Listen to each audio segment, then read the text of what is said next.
alături de doamna Rodica Chircu și de Mitriță Crețu și am vorbit cam mult. Vreau să-i punem la treabă, să ne mai cânte. Îi ascultăm, Rodica Chircu și Mitriță Crețu.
Dragă-i primăvara, când înverzești iarba, parcă mă văd flăcăuaș mai la joc piemaș.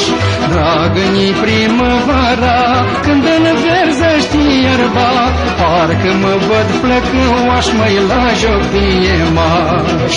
Învățam mândruță-ni, da, măi dorule dor, cum să dea guriță-ni, da, o fi inima mea. Și cu ochiul cum să facă, măi dorule dor, ora mare cum să-mi joacă, o fi inima mea. Oi moldovior, draga mea, mă, oi mereu vin la vatra ta, mă.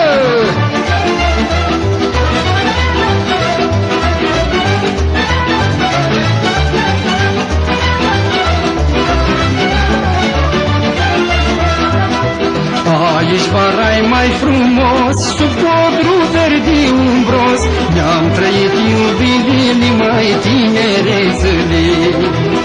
Aici vara-i mai frumos, sub codru verde umbros, ne-am trăit iubirile.